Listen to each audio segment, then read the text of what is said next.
Senhoras e senhores, muito bom dia, boa tarde, tá zorra, moço aqui, boa noite. Aí. Essa aula de hoje direcionada, essa aula de hoje não, essa aula é direcionada aos alunos do oitavo ano do Colégio Alfenisa Freire, a disciplina História, tá? Alfenisa Freire, eu sou professor, professor. Enfim, a nossa aula de hoje, vocês abrem no livro didático aí na página 124, tá? É o capítulo 12 sobre a presença de Dom João no Brasil. Na verdade, a vinda da família real, no geral, para o Brasil. Tá ok? Tem que ver isso daí, tá ok? A vinda da família real para o Brasil, quer dizer, a fuga dele, né? O rebanho de safado estava lá na Inglaterra, tacando ele a porrada. Inglaterra não, a França, tacando ele a porrada lá em Portugal. Eles ficaram com medinho. Se juntou com a Inglaterra, se macumunou com a Inglaterra ali e veio com o rabo entre as pernas para o Brasil. Mas enfim, na aula passada eu acabei precisando passar uma atividade para vocês. Eu não pude gravar o vídeo porque eu tava com um problema bizarro na minha internet que não tava funcionando de jeito nenhum. Aí eu tinha gravado uma parte de uma aula para hoje finalizar e tal. Eu tô tendo que reverter algumas coisinhas assim, gravar um vídeo novamente para entendeu? É isso aí. Mas enfim, já tínhamos falado sobre as revoluções, a Conjuração Mineira, a Conjuração Baiana e a Revolução Pernambucana. E agora a gente vai trabalhar com essa chegada de Dom João, da família real, da coroa portuguesa, para aqui no Brasil, a chegada deles. Inclusive, é importante da gente falar o seguinte, qual é o nome daquele negócio mesmo, rapaz? No roteiro de prova de vocês, do simulado de vocês, eu falava sobre esses 3 capítulos que vão cair. Capítulo 10, sobre a Conjuração Mineira, capítulo 11, as Revoluções da Bahia em Pernambuco, e esse capítulo 12 de Dom João no Brasil. Só que esse capítulo 12 vai cair na prova? Vai. Só que da página 124 até a página 127, beleza? Então não precisa estudar 128, 129 e 130. Eu sei que vocês estudam, né? Vocês não fazem a prova olhando no livro. Eu sei. Vocês fazem isso. Vocês não são de ficar fazendo a prova com o livro na mão, né, gente? Não precisa. Vocês são tudo inteligentes. Mas, só para vocês já ficarem sabendo aí, se vocês forem procurar a resposta, não vai estar nas páginas 128, 129 e 130, tá? Esse capítulo é só da 124 até 127, e depois para a prova, para outra prova, a última prova da terceira unidade, aí sim, que a gente vai ter o restante desse capítulo e mais algumas coisinhas, tá? E a gente começa da seguinte forma, então, essa bagaceira desse negócio daqui desse capítulo, na página 124. 124. Você sabe o que é um jardim botânico? É um terreno urbano de grandes proporções, semelhante a um parque, em que são cultivadas espécies de plantas nativas e estrangeiras com objetivos científicos, como pesquisar, identificar, catalogar, reproduzir e conservar. Nos jardins botânicos, o público pode visitar exposições, aprender as propriedades medicinais e estéticas das plantas, usufruir da beleza delas e, sobretudo, conhecer a biodiversidade e se conscientizar da necessidade de preservação da vida. Ah, professor, o que é que a gente tem de semelhante aqui em Aracaju? Teoricamente, o Parque da Cidade. Né? Teoricamente. Até funciona também como zoológico. Teoricamente. Na prática, esse negócio de uma bagaceira meio doida lá tem lá, mas enfim. É um local que sim preserva um pouco dessa ideia da natureza, da ideia da biodiversidade, da botânica e tudo, só que não é tão bem organizado como, por exemplo, acontece com o Jardim Botânico lá no Rio de Janeiro, né? Inclusive, se a gente for ver a discussão que existe, por exemplo, sobre a produção da vacina, a Coronavac, né, de origem chinesa, e a outra vacina de origem inglesa, Oxford e AstraZeneca, a vacina, a Coronavac, de origem chinesa, ela está sendo produzida aqui no Brasil em parceria com o Instituto Butantan, enquanto que a vacina inglesa de Oxford está sendo feita juntamente com o Instituto Fiocruz, a Fundação Oswaldo Cruz, né? Fiocruz. E aí, por que eu estou falando isso tudo? Porque a gente pode fazer uma comparação em relação ao Jardim Botânico com o que acontece com o Instituto Butantan. O Instituto Butantan, em São Paulo, fica em São Paulo, salvo engano, ele tem, além de guardar essa ideia da biodiversidade local, ele também é um centro de pesquisas de ofídeos, que são os animais peçonhentos, principalmente cobras. Ofídeos são as cobras, né? Mas eles fazem pesquisas sobre animais peçonhentos em geral. Quem não se lembra sobre aquele caso lá em Brasília, daquele criminoso traficante de animais, que só pelo fato dele ser branco, o povo ficar chamando ele de estudante de veterinária, sei o que. Era traficante de animais mesmo. Que o padrasto dele, que era alguma coisa da polícia militar, também facilitou lá o traficante de animais a cometer o ato ilícito de traficar animais. Né? Então a gente tem que chamar as coisas pelos nomes, né? Vai dizer assim, estudante e tal, não sei o que, e o general da polícia, não, o traficante e o cúmplice dele. Pronto. O que aconteceu? Ele acabou sendo picado por uma naja, né, por uma cobra, e aí quem foi que forneceu a vacina para ele, o soro antiofídico para ele, para que o desgraçado não morresse, deveria morrer, mas para que ele não morresse, foi justamente o Instituto Butantan. Que o Instituto Butantan era o único local do Brasil que tinha um único soro.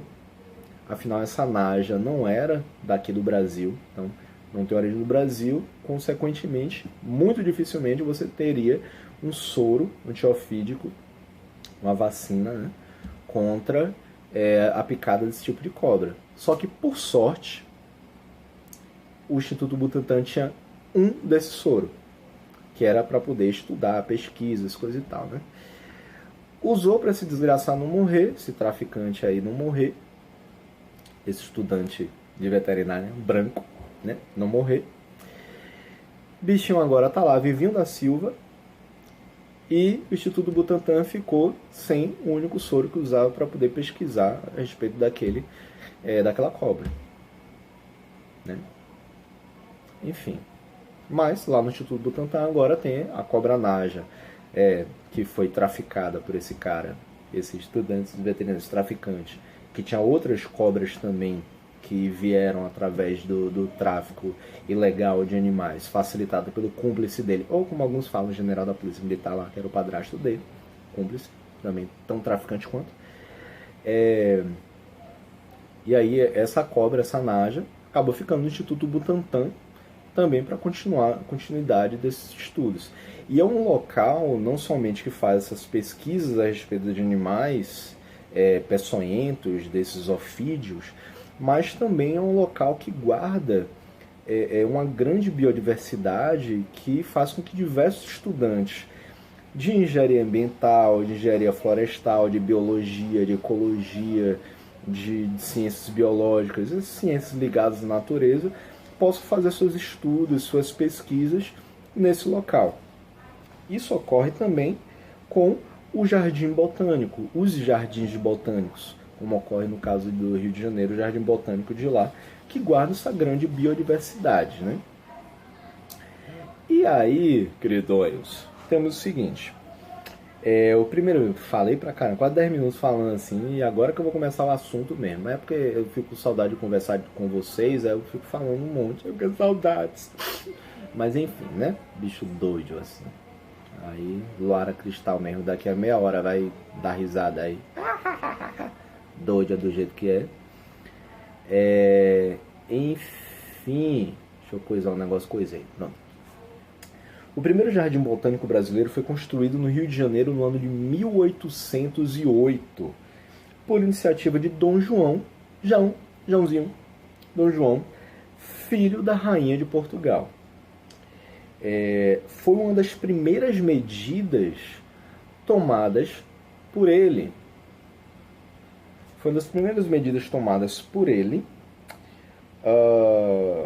Peraí que eu me perdi, tá ok? Quando a família real portuguesa mudou-se para o Brasil. Saiu fugida de Portugal, veio para o Brasil. E constitui, inclusive, um dos raros locais no Rio de Janeiro que se mantém praticamente inalterado desde sua fundação. Fundou em 1808 e poucas alterações ocorreram de lá para cá. Claro, tem a manutenção de prédio e tal, não sei o que, mas a estrutura em si, a arquitetura local não se modificou. Estrutura interna, teve um trabalho de manutenção, de fortalecimento das estruturas para que não tenha qualquer problema e tal. Beleza, mas no geral ele não teve nenhum tipo de modificação mais séria, né? Então, praticamente inalterado desde que foi fundado lá em 1808. Visitá-lo proporcionou uma agradável experiência de viajar ao passado e conhecer o contexto histórico da chegada da família real, motivada pelo cenário político-militar imposto pelo imperador francês Napoléon Bonaparte à Europa. E aí como é que rolou essa bagaceira? Agora que a gente vai entender por que é que Dom João, a coroa portuguesa, esses miseráveis lá do Império Português, saiu fugido de Portugal e veio parar aqui no Brasil, lá no Rio de Janeiro, que fez com que, inclusive, a capital do país passasse de Salvador. Tava lá de boa, Salvador, bonitinha, né, velho? Sol o ano inteiro. A galera só falando, gente, velho, qual foi aí? Pá. E aí se mudou pro Rio de Janeiro, o pessoal não consegue nem falar direito Petrobras. Você pega um táxi, vai assim, onde é que fica a Petrobras? Então, a Petrobras. Ficar falando com aquele chiado assim, carioca aí na sala, não, né? Lourdes é carioca? Não sei, não tô lembrando. Ai, meu Deus do céu, vai falar, professor tá fazendo bullying agora com os carioca. Gente, não faço bullying com carioca, não. Só que o povo fala assim, Ney, oxê. Negócio de... Não troco meu oxente por nem de ninguém. Apesar que o samba no Rio de Janeiro é sensacional, né? Escola de samba, assim, um funk.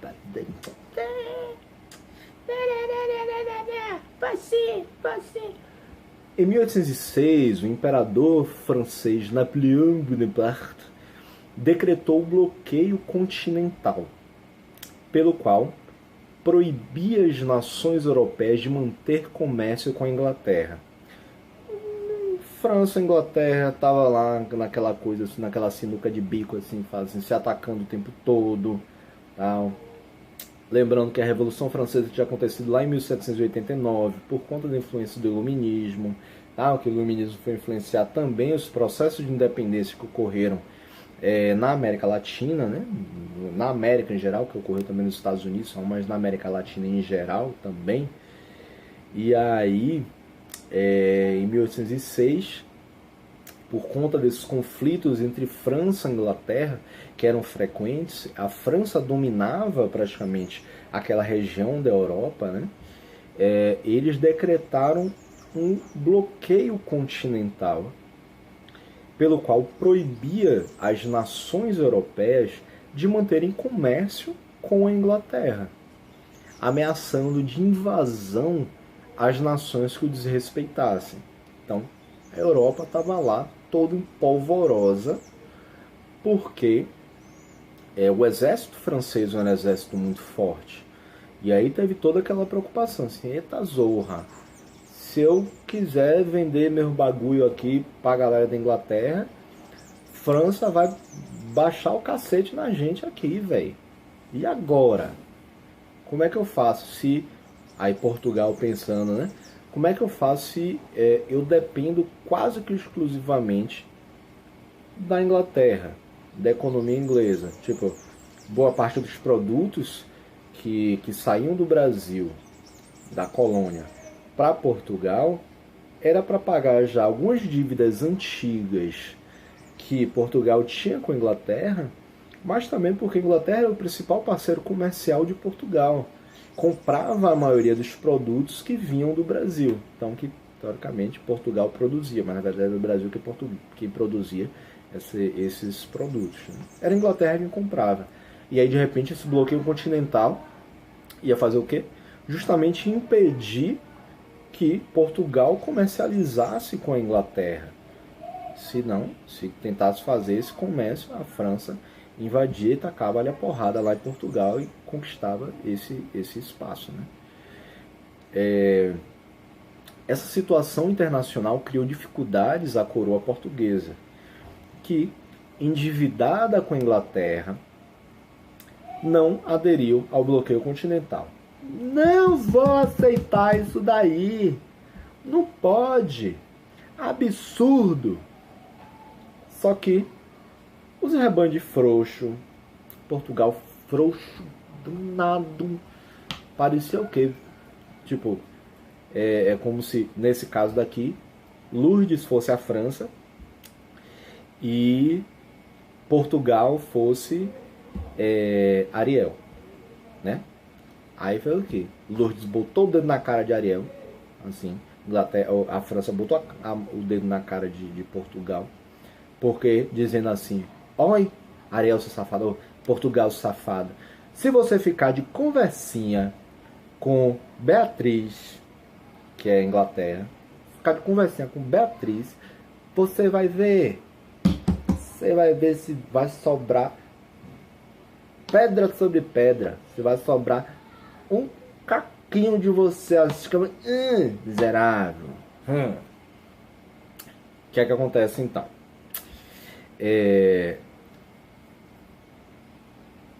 Portugal, Ariel, frouxo, chegou assim: oi, eu tô aí devendo negócio para Inglaterra, para Beatriz, então sinto muito, velho. Ela ficar me cobrando, eu não posso simplesmente chegar e deixar de lado essa relação que a gente tem, que é uma relação econômica importante, né?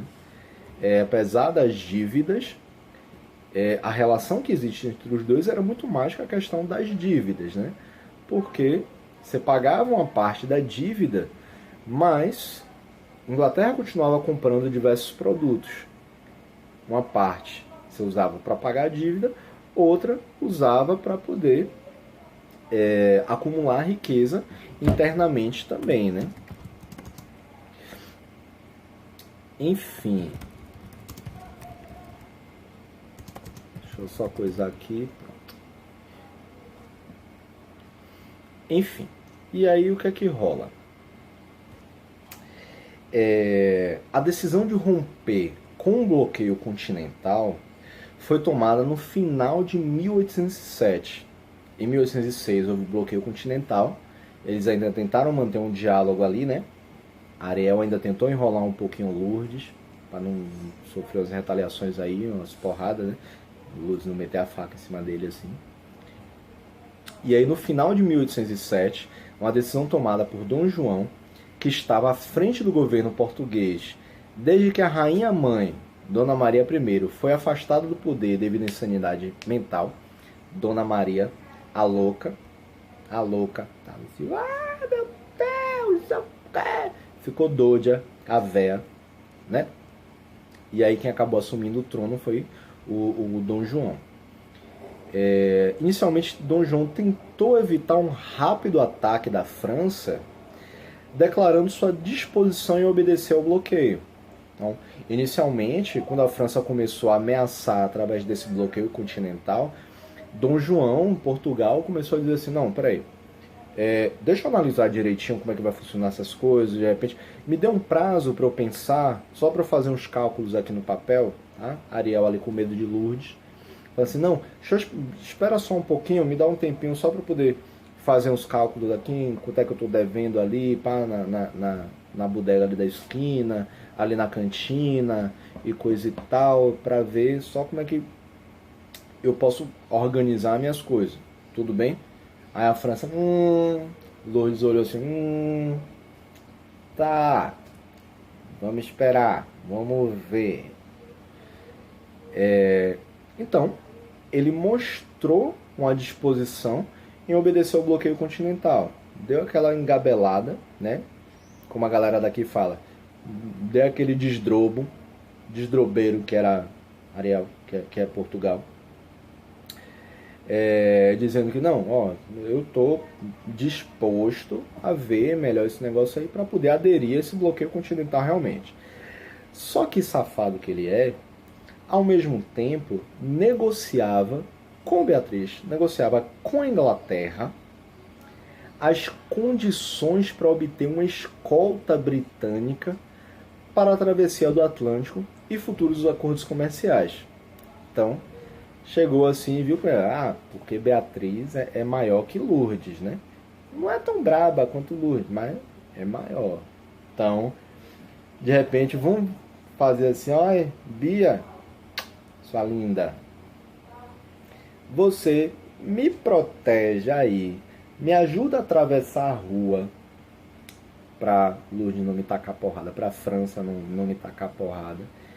E aí a gente, ó, faz uns outros acordos comerciais. Eu tô te devendo o quê? Tô te devendo, sei lá, 2 coxinhas e um refrigerante, né?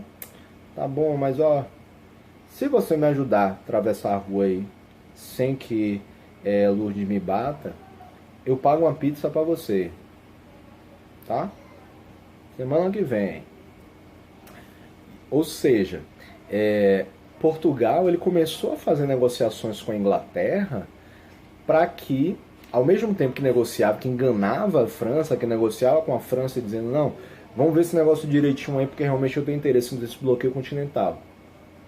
Mas, na verdade, ele estava por debaixo dos panos já conversando com a Inglaterra para receber proteção para conseguir tirar a família real de Portugal e levar para o Brasil. Só que, claro, essa proteção, essa negociação com a Inglaterra da proteção, não ia sair de graça.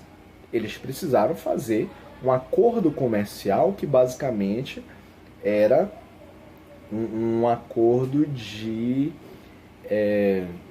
prioridade máxima para a Inglaterra em relação ao comércio de Portugal do Brasil, né? E aí o que aconteceu? Em setembro daquele ano, em setembro de 1807, o Conselho de Estado português apoiou a transferência da corte real, da corte portuguesa, para o Brasil. Nos preparativos da viagem, o Dom João esvaziou os cofres públicos, com medo que a França invadisse o local ao perceber que Portugal estava com a intenção de invadir, que a França estava com a intenção de invadir Portugal.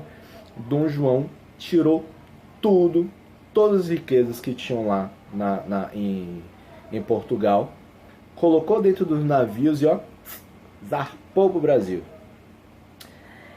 A partida do Porto de Lisboa foi assim descrita por Laurentino Gomes, que é um estudioso dessa época.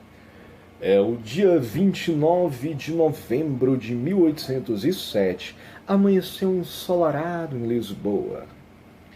Nas imediações do porto havia confusão por todo lado. A rainha, seus príncipes, princesas e toda a nobreza abandonavam o país. O grupo incluía pessoas da nobreza, conselheiros reais e militares, juízes, advogados, comerciantes e suas famílias. Também viajavam médicos, bispos, padres, damas de companhia, camareiros, pajens, cozinheiros e cavalariços.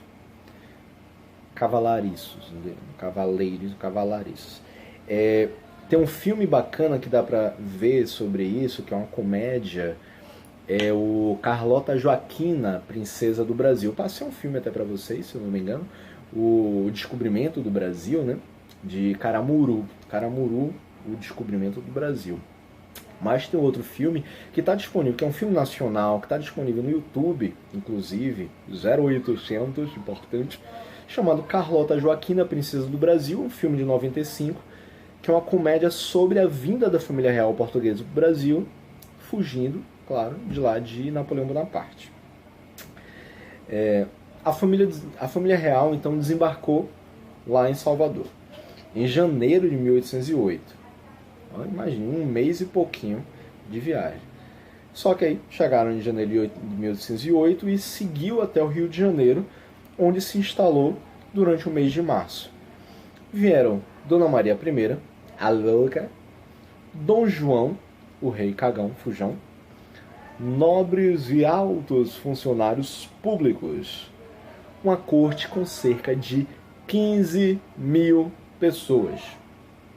Imagine, 15 mil pessoas desesperadas, tudo doida, saindo lá no porto. Eita zorra, perdi os meninos, tá no barco, tá dentro de um navio, aí os meninos vai pro outro navio, fica lá na mão da tia. Aí assim, tia, eu quero minha mãe. Ô meu filho, só daqui a um mês e meio pra você encontrar com ela, eu quero minha mãe.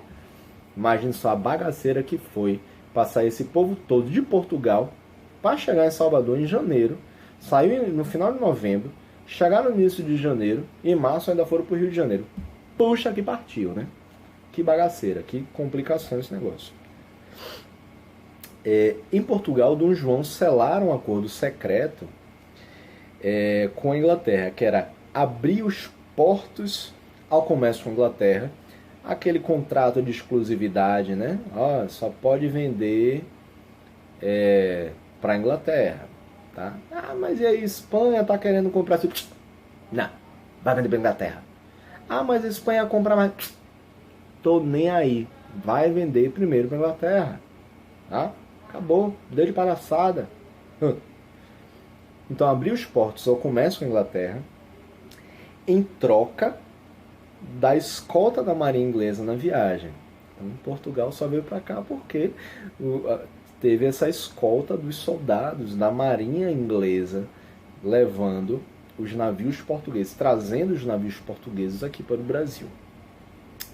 Seu primeiro ato oficial na colônia, quando chegou aqui ao Brasil, foi a abertura dos portos brasileiros às nações amigas.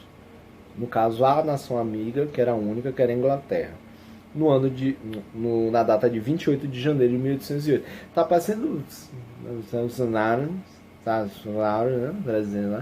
com os acordos, 1 milhão de acordos diferentes que faz único exclusivamente com os Estados Unidos, né? Donald Trump. Por sinal, né? A balança comercial, importações e exportações com a China no último ano passou de 50 bilhões, com os Estados Unidos foi de 20 e poucos bilhões, e o povo abestalhado quer brigar justamente contra quem? Contra a China. Porque a Huawei 5G, tecnologia 5G, pode ser com China não, tem que ser com os Estados Unidos. Porque a vacina não pode ser a vacina da China não, tem que ser a vacina dos Estados Unidos. Gente, pelo amor de Deus, deixa de ser burro.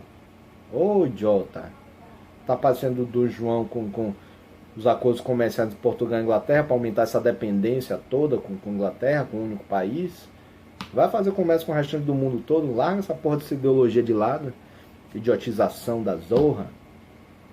Mas enfim, rompeu-se o monopólio de Portugal sobre o comércio brasileiro e os ingleses já podiam vender seus produtos aqui. O que significa esse rompimento do monopólio de Portugal sobre o comércio brasileiro?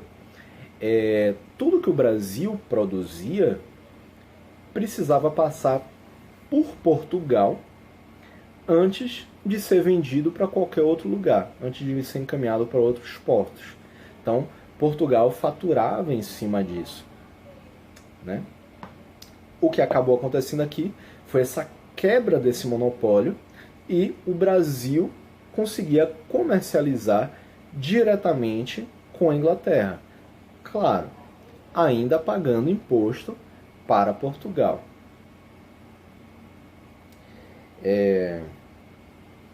E aí também isso permitiu que os ingleses eles pudessem vender os seus produtos diretamente para o Brasil.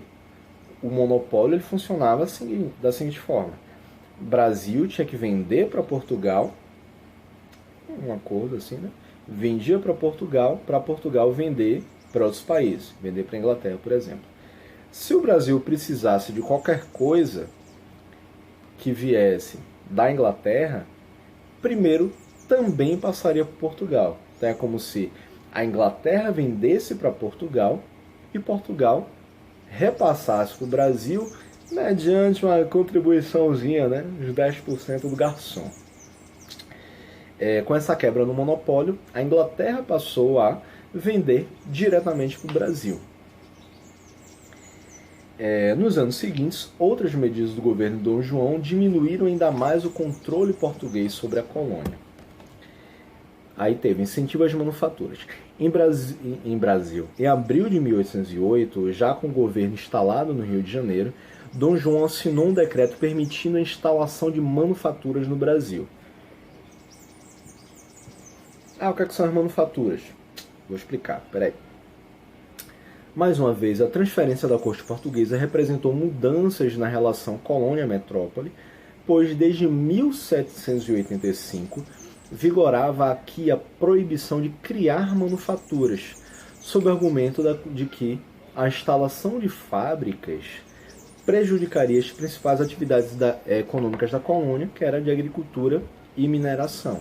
Então, a construção, a vinda de manufaturas permitia uma certa industrialização aqui no Brasil. Então, no Brasil, que era basicamente só de exploração da agricultura e da mineração, ele passava a fabricar determinados produtos.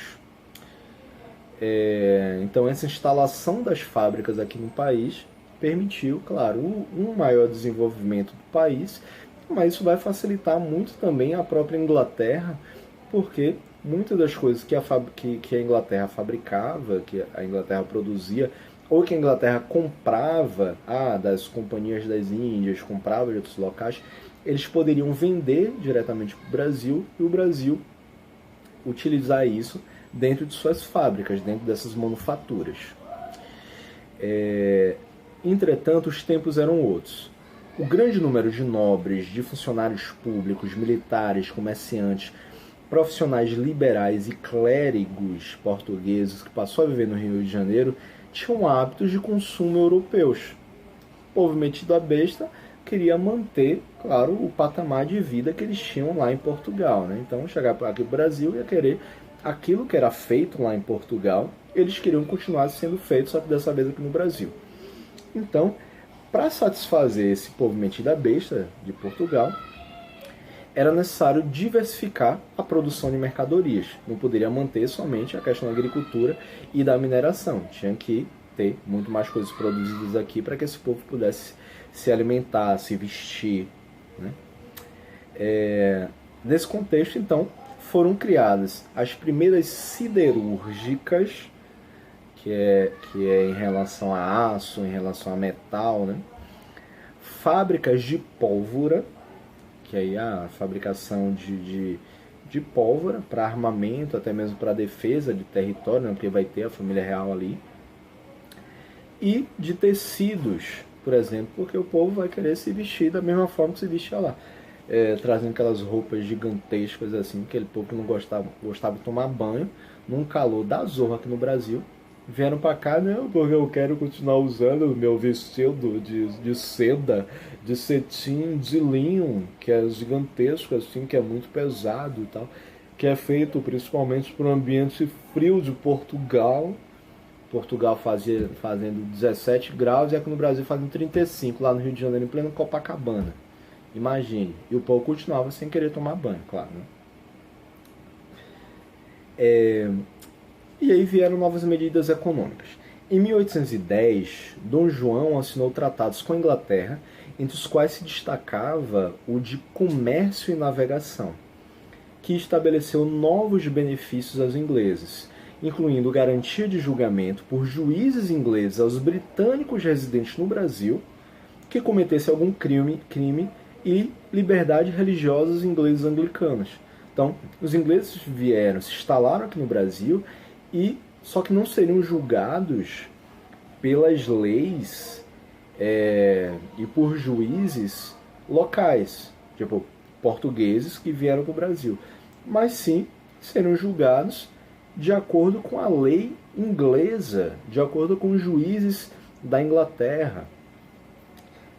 Tinha também a questão da liberdade religiosa ligada aos ingleses e à igreja anglicana. O que era a igreja anglicana? Lembrando quando a gente falou sobre a reforma protestante, lembrando quando a gente falou a respeito da religiosidade na Inglaterra, tal, da igreja anglicana inglesa, que era muito próxima à igreja de Martim Lutero, né? Era baseada nas ideias de Lutero que se contrapunham justamente às ideias da Igreja Católica. O anglicanismo surge com o protestantismo contra o catolicismo. E o cristianismo em geral, né, que existia aqui no Brasil, era um cristianismo católico. Então, os ingleses, eles chegando aqui, iam ter a liberdade de culto deles ligado à igreja protestante e à igreja anglicana. Com relação ao comércio, esse tratado definiu os seguintes impostos alfandegários preferenciais à Inglaterra. Sobre o valor dos produtos ingleses que entrassem no Brasil, seriam cobrados 15% em impostos. Sobre o valor dos produtos vindos de Portugal, seriam cobrados 16% em impostos. Sobre o valor dos produtos importados de outras nações, seriam cobrados 24% em impostos. Imagine só. O que viesse da Inglaterra tinha 15% de imposto. Maior até mesmo do que o que vinha de Portugal, que era o próprio dono do Brasil, que era a própria metrópole, que era de 16%. E outras nações era 24%. A gente vê, né, que hoje em dia a gente paga tanto imposto, até hoje, aí os culpados, ó, esse rebanho de safados, português, europeu, branco. A abertura dos portos e o Tratado de Comércio e Navegação resultaram na importação dos mais variados produtos, né? Então, facilitando inclusive essa abertura, esse incentivo às manufaturas locais. Tecidos, pregos, martelos e até patins para gelo. Puxa que partiu. Tem gelo no Brasil? Não tinha nem geladeira na época. Fazer assim, não tem gelo, professor. Mongolóide. Mas, veio patins. O pessoal tava comprando patins aqui. Os portugueses abestalhados, os ingleses, tava comprando patins para gelo. Pra quê? Pra andar na praia de Ipanema ali? Pra se afundar na areia? Vou atolar na areia? Não. Não. Vai me enterrar na areia? Não. Vou atolar. Na areia? Pra ficar atoladinha? Ao longo dos anos, as importações cresceram. Importação, né? Compra. Cresceram. Aumentando os gastos do Brasil no comércio externo. Cada vez comprava mais. Houve períodos em que a balança comercial brasileira apresentou déficit. Ou seja, o valor do que o Brasil importava, comprava de fora para cá, superou o valor das exportações, que era o que o Brasil produzia e vendia para fora. Lembre sempre disso. Importação é o que a gente importa, o que a gente traz, o que a gente compra. Exportação é o que a gente produz e vende para fora. A gente está exportando, está vendendo para fora. Importar, comprar, exportar, vender. Sempre com essa relação entre países diferentes, né? Jean-Baptiste Debré fez parte da missão artística francesa organizada por Dom João VI. Pintor de renome na França, destacou-se por obras que exaltavam Napoleão e ficou isolado após a derrota dele. Aceitou o convite para vir ao Brasil, onde viveu de 1816 até 1831 e criou diversas obras sobre o Rio de Janeiro. Pintou diversas paisagens, principalmente belíssimas, sobre o Rio de Janeiro. De volta à França, ele publicou um livro chamado Viagem Pitoresca e Histórica ao Brasil, que era um livro com suas impressões sobre os costumes, o cotidiano e a escravidão no Brasil no início do século XIX. Até a chegada da família real no Rio de Janeiro, até a chegada da família real, no Rio de Janeiro contrastavam as belas paisagens naturais e as ruas sujas, estreitas e mal cheirosas. Rio de Janeiro, uma bagaceira, cheirava a mijo, a merda e a cachaça, a gente fedorenta, o povo que não gostava de tomar banho, o povo veio de Portugal com aquela mania de não tomar banho lá em Portugal, porque está fazendo frio. Chega no Brasil um calor desgraçado, o povo mesmo assim não queria fazer nada, tomar banho. E até mesmo a gente trazendo essa ideia sobre saneamento básico, sobre esgoto, né? O pessoal tinha lá a casinha para fazer o cocôzinho, eles faziam o que com esse cocô? Ficava lá acumulado, né? Depois jogava fora. Mas enfim, com a chegada da coroa portuguesa no Brasil, ocorreu a urbanização dos bairros, a construção de praças, pontes e fontes, para trazer um pouco dessa imagem de Portugal para o Brasil, né? Então, eles quiseram trazer algumas semelhanças, então se utilizaram um pouco dessa arquitetura de Portugal aqui no Brasil, com essas ideias, essas visões de Portugal aqui no Brasil. Então, construíram diversos monumentos, construíram locais, praças que tinham essa influência portuguesa em sua arquitetura. Iluminou as ruas com lampiões, claro, a óleo, e instituiu a coleta de lixo nos locais públicos. Porra, não tinha coleta de lixo até a chegada dos portugueses aqui no Brasil. E já tinha um monte de gente vivendo aqui. Enfim.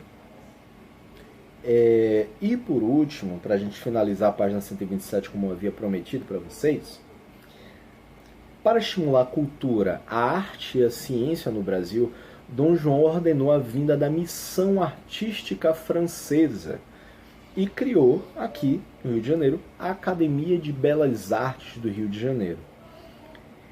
Além da Academia de Belas Artes, vocês lembram, o Jardim Botânico, que foi uma das primeiras coisas que foi criada aqui no Brasil, a Biblioteca Real e a Escola de Medicina do Rio de Janeiro. Tudo isso lá no Rio. Além do Banco do Brasil. Banco do Brasil, maior Banco do Brasil, nosso Banco do Brasil, Banco do Brasil, fazendo propaganda. E da imprensa régia. Imprensa régia, a ideia de régia é porque é ligado ao rei, a coroa. Então, imprensa régia, imprensa do rei. É tipo, a gente tem um governante aí que só quer que a imprensa fale bem dele, né?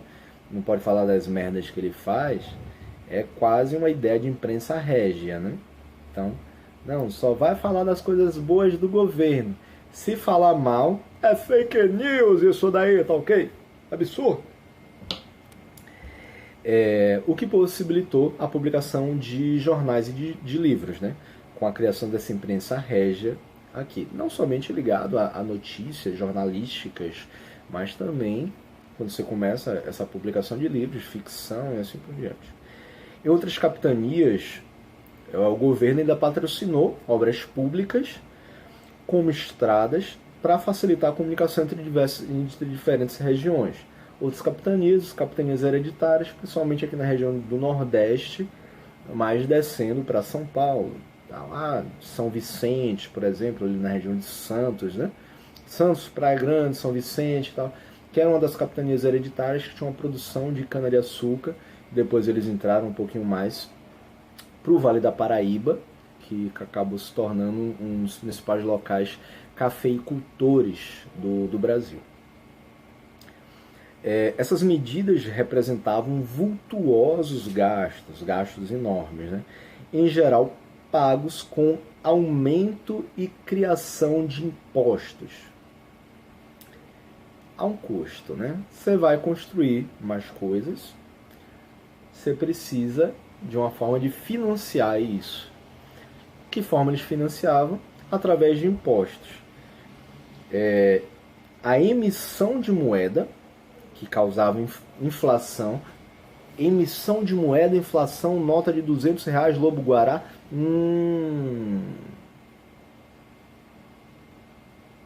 Enfim, né? Emissão de moeda e empréstimos de quem? Dos banqueiros ingleses.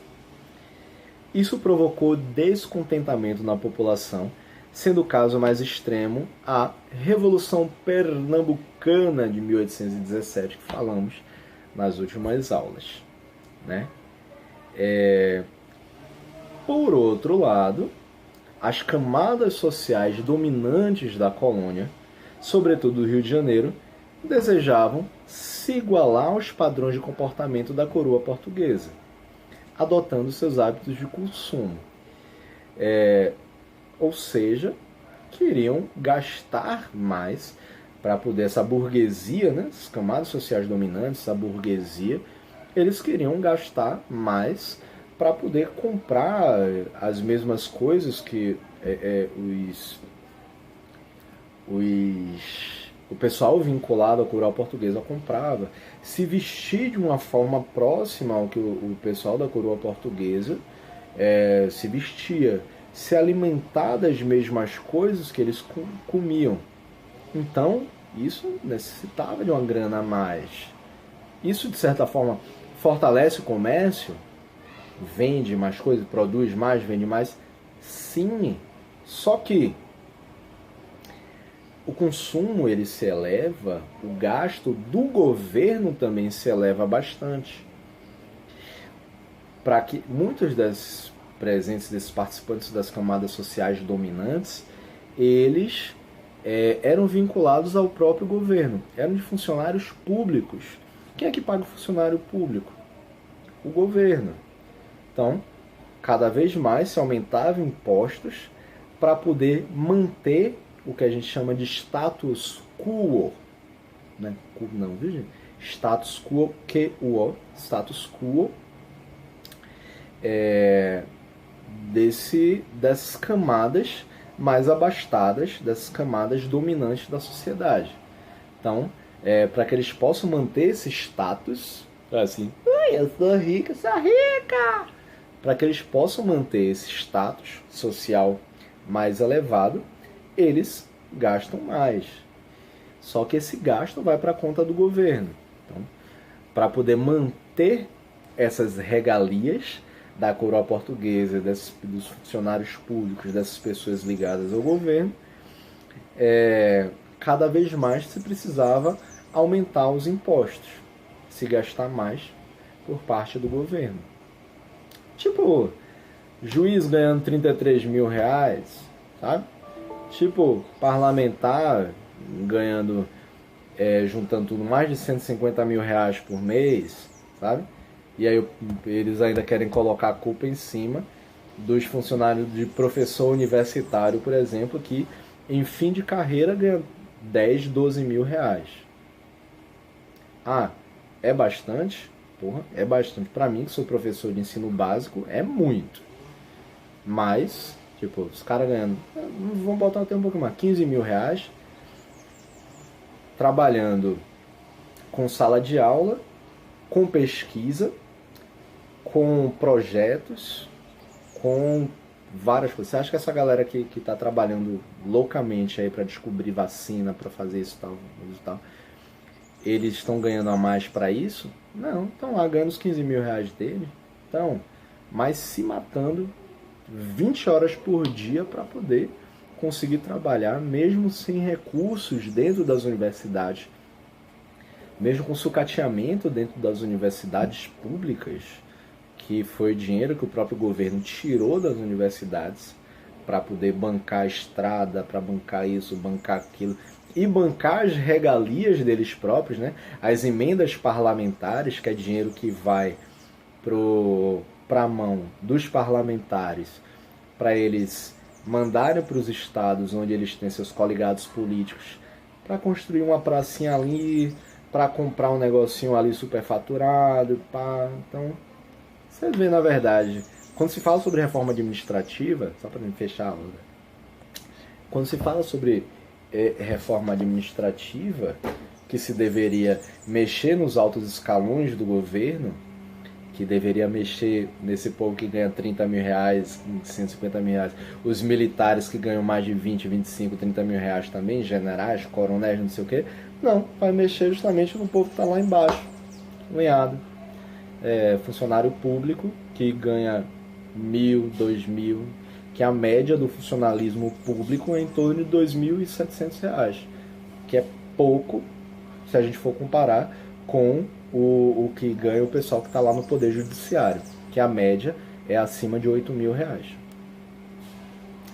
Quem se lenha é a gente, povo, ó. Não, pode fazer essas coisas não. Valeu, galera. Finalizamos a aula de hoje por aqui e tchau!